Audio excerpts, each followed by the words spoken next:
Well, howdy, howdy. Good morning, friend. Good to see you today. Today is day 4 in my journey of developing my new children's educational show. So part of that today is about trying to determine the setup for it. I refer a lot to Mr. Rogers because he's amazing and he had the greatest children's show of all time. So why not go to the best? Something he did every show was he started out with his great intro where he came in and he took his jacket off, put his sweater on, put his shoes on, tied his shoes, and off he went into his show. Well, I'd love to have some type of consistency in the intro of that kids can depend on and know that's going to be happening and recognize, and it's exciting. I still get excited watching Mr. Rogers in the intro and like what's going to be going on today. So these buildings we got this year for our pumpkin patch this last year, and we decked them out. Let's go inside. And well, look, this was normally we have a sign right here. It was our sweet shop, and then a schoolhouse and our veterinary clinic, and the old sheriff's office, and they're playhouses that the kids were able to come in. Let's go on in and we'll look in the schoolhouse. Right now it's kind of basically storage because we were in prep for storing for this year's pumpkin patch. But anyway, so we have this little schoolhouse playhouse thing set up, and a lot of fun for the kids.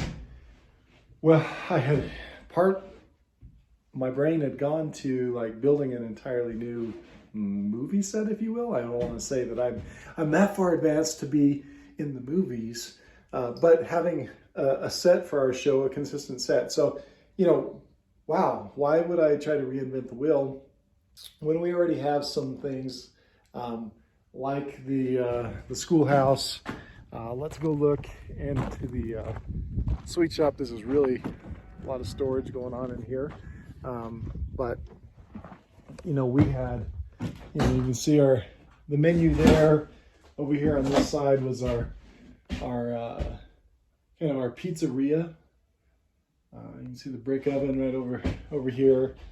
This side of the sweet shop was more about our cookies and our cupcakes and doing all these kind of fun things inside. So wow, I mean, we could definitely do some fun, creative kid opportunities, for the show in a set like this already. Same thing with the schoolhouse. Let's go look at the vet shop.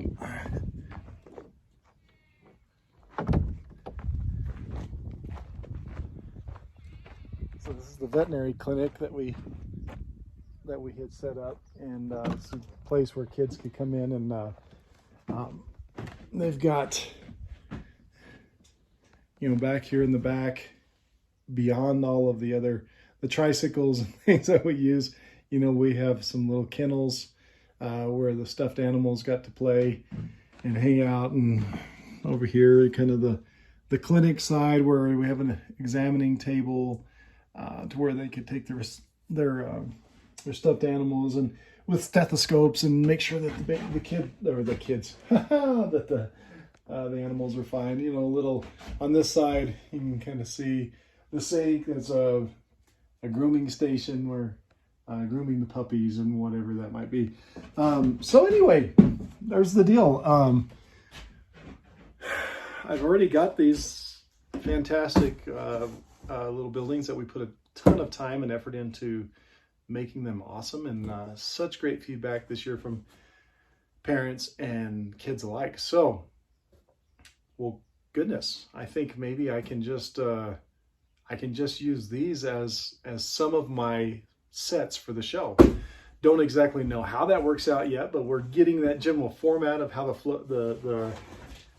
the show will play out, and how we'll infuse some education into what we want to be primarily as an entertaining show for kids.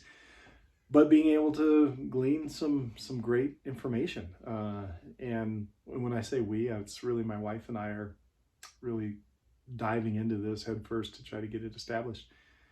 And I think there's really some fun opportunity with this. And then obviously a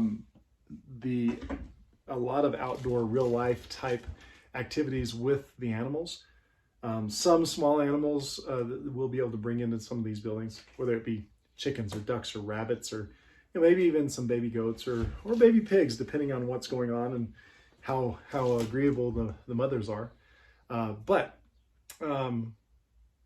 we would transition from some of these set type segments of the show, and then go out there with the animals, because we'd be feeding animals every day and tending to them and taking care of chores. Talking about work and chores is great, I think, with children. So there we are, this day 4. Thanks for being with me. I think it's going to be a fun process, and this was a weird, great aha moment for me. It was like, well, ding-a-ling. You've already got some great stuff that we put a lot of time and effort and have a lot of money into. So why reinvent the wheel and make life harder on you? Because that's what I do. A lot of times I just make things harder because I think, well, I got to do this and I got to do that. Well, hey, let's try this. So day 4, thank you for being here with me on my journey. Well, yeah, that's it. Thanks for being on my journey today. I hope you liked the video. Please, if you haven't already, subscribe. Tell somebody else about it. Share it. And I've been getting some great comments and suggestions and encouragement out of these videos, and I'd love to have yours. So send it my way, especially if you're a parent of a kindergarten type age kid. We're really looking at this being for those kids 2 to 5, 2 to 6, 2 to 8 years old, trying to appeal to that kind of crowd of kids. If you're a parent to one of those kids and there's something you think would be helpful and wonderful to see that you would want your child to experience in this kind of setup, let me know. I would love to have your ideas and suggestions.